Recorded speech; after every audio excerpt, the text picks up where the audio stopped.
Pourquoi Kherson est-elle déjà évoquée au passé? Cette interrogation incendie les réseaux, attisant débats et spéculations. Depuis peu, experts et analystes parlent de la ville comme d'un chapitre clos, reléguant sa présence à l'histoire ukrainienne et non à son actualité. Est-ce une simple exagération ou le signe d'un bouleversement stratégique majeur? Un ordre secret, transmis depuis le sommet du commandement russe, a provoqué une cassure immédiate sur le front sud. Dès lors, la défense ukrainienne a cédé sous la pression méthodique d'une nouvelle force, où drones et frappes coordonnées dictent le tempo. Le slogan du retour aux frontières de 2022 résonne aujourd'hui comme une formule creuse, alors que la carte du conflit se recompose semaine après semaine. Si ces signaux annoncent bien un tournant, c'est l'équilibre de toute la région qui vacille. L'Ukraine ne lutte plus seulement pour sa souveraineté, la sécurité énergétique de l'Europe, la crédibilité de l'Union et la stabilité du continent sont désormais menacées. Chaque localité perdue fait chanceler l'édifice stratégique européen. Pour saisir les ressorts de cette évolution et ses conséquences concrètes, retraçons ensemble les événements récents sur les fronts de Kherson, Zaporizhzhia et Kharkiv. Comment en est-on arrivé à cette situation critique? Revenons sur les faits marquants qui ont bouleversé le rapport de force. Le sud de l'Ukraine est-il en train de céder sous l'assaut d'une stratégie russe jamais vue? Depuis quelques semaines, le rythme des avancées sidère même les analystes les plus aguerris. À Danilovka, les forces russes ont coupé les axes logistiques majeurs, transformant ce village en tête de pont pour encercler les défenseurs de Gouliaïpol. Désormais, chaque village repris devient un nœud stratégique. La prise de Danilovka a permis de verrouiller la route vitale reliant Pokrovsk à Gouliaïpol, isolant les troupes ukrainiennes, coupant renforts et approvisionnement. Derrière ces percées, un plan global se dessine. La vitesse, la précision et la pression constante trahissent l'application d'une doctrine renouvelée, centrée sur la mobilité et la désorganisation logistique de l'ennemi. Ce schéma ne se limite plus au sud. Sur les axes de Zaporizhzhia, Kherson et Kharkiv, la méthode s'étend. Partout que la défense ukrainienne recule, fragmentée, sous la pression d'attaques de drones et d'assauts coordonnés, contrainte de céder du terrain pour survivre. Sous-estimer l'ampleur de ces mouvements, c'est risquer de voir le rapport de force basculer brutalement. Ce qui se joue ici dépasse la souveraineté ukrainienne. C'est aussi la stabilité européenne, la sécurité énergétique et la crédibilité occidentale qui vacillent. Derrière chaque succès tactique, la guerre elle-même se métamorphose. À l'arrière-plan, la généralisation des drones marque un tournant décisif. Cette évolution technologique bouleverse l'équilibre stratégique sur toute la ligne de front.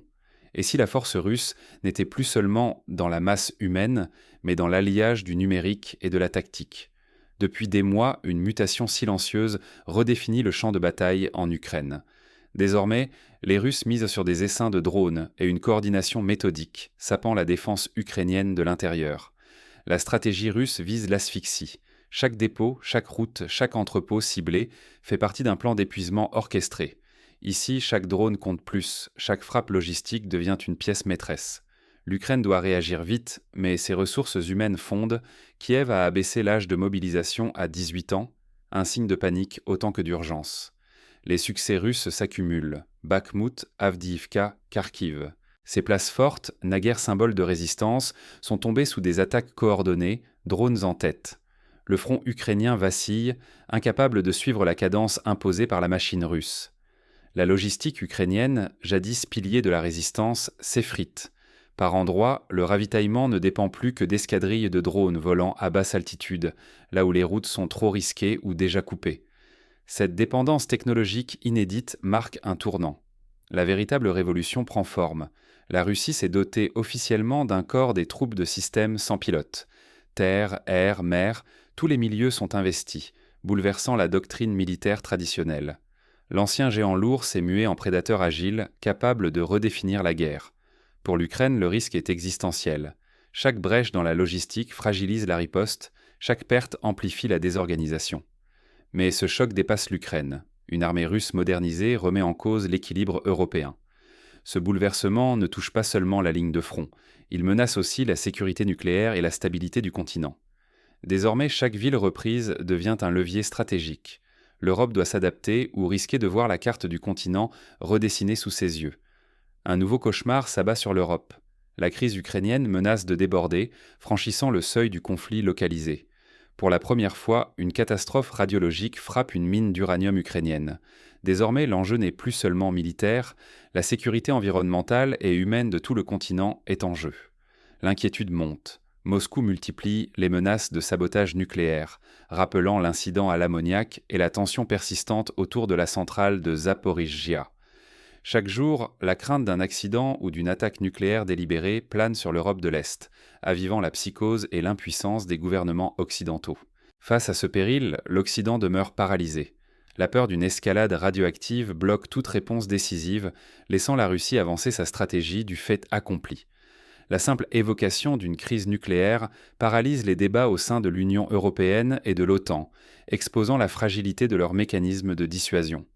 Si Moscou consolide ses conquêtes, une nouvelle architecture sécuritaire européenne émergera, bien différente de celle d'avant 2022. Les villes clés, Kherson, Kharkiv, Zaporizhzhia, deviennent des leviers dans les négociations à venir. La mémoire de Kherson, la résistance de Kharkiv pèseront lourd dans les futurs rapports de force. Le risque est colossal. Laisser la situation dégénérer, c'est risquer une crise radioactive et l'effondrement de la crédibilité occidentale. L'Europe, déjà fragilisée par la crise énergétique et la pression migratoire, pourrait vaciller durablement, tandis que l'Ukraine verrait son rêve de souveraineté s'éloigner. Au-delà de la catastrophe, il faut interroger les leçons à tirer et les marges d'action encore possibles face à ce nouvel ordre menaçant. Mais alors, quelles options restent aux décideurs européens et ukrainiens pour inverser la tendance ? Les choix des prochaines semaines pourraient en fixer les contours d'un nouvel équilibre sur le continent. Dans la guerre moderne, les slogans ne suffisent donc plus. Désormais, la victoire passe par les drones et par une transparence absolue. Aujourd'hui, intégrer les systèmes sans pilote n'est plus une option, mais une exigence vitale. Les forces russes ont bâti leur doctrine autour de ces outils, métamorphosant chaque mètre du front en laboratoire d'innovation permanente. Rester sourd à ce bouleversement, c'est refuser de voir que la technologie dicte le rythme et l'issue du conflit. Mais la technologie n'est rien sans intégrité. Chaque Erivnia détourné, chaque drone revendu, affaiblit la défense ukrainienne et menace la confiance des alliés. Les scandales répétés autour de la corruption sapent la capacité d'adaptation de l'Ukraine, tout en refroidissant l'enthousiasme occidental. Sur le terrain, reprendre ou perdre un village n'est jamais anodin, c'est réécrire l'équilibre des forces. Un pont, une route, un dépôt logistique, chaque détail peut inverser la dynamique d'un front entier. Ici, la guerre est devenue une équation, où la moindre variable peut provoquer un effondrement. Face à cette accélération, l'Occident doit apprendre vite. Les doctrines héritées des décennies précédentes sont dépassées. Il faut investir sans relâche dans l'innovation, contrôler rigoureusement chaque aide et garantir que chaque euro compte. Sans cela, fournir du matériel, c'est le dissoudre dans le sable. Fermer les yeux sur ces réalités, c'est accepter l'échec des prochaines opérations. On y perdra du temps, des ressources et, surtout, une crédibilité déjà vacillante. La bataille autour de Kherson, Zaporizhzhia et Kharkiv en témoigne déjà. Chaque avancée russe repose sur cette nouvelle doctrine. Comprendre ce virage stratégique est crucial pour anticiper les prochains mouvements. Et si la ligne du front devenait la nouvelle frontière de l'Europe ? Ce n'est plus une question théorique. À chaque village repris ou perdu à l'est, le risque devient concret. En Ukraine, autour de Kherson, Zaporizhzhia et Kharkiv, l'enjeu dépasse la rivalité de deux nations. La Russie a officialisé la création de troupes entièrement dédiées au système sans pilote. Cette décision marque le début d'une ère où les guerres se mènent par drones interposés, bouleversant des doctrines figées depuis plus de 2 ans. Désormais, chaque kilomètre gagné, chaque infrastructure détruite sert à remodeler la sécurité européenne et à défier la souveraineté ukrainienne. Face à cette mutation, l'Occident hésite, parfois minimise la portée de cette transformation. Mais ne rien faire, c'est accepter que d'autres décident de notre sécurité et de notre avenir.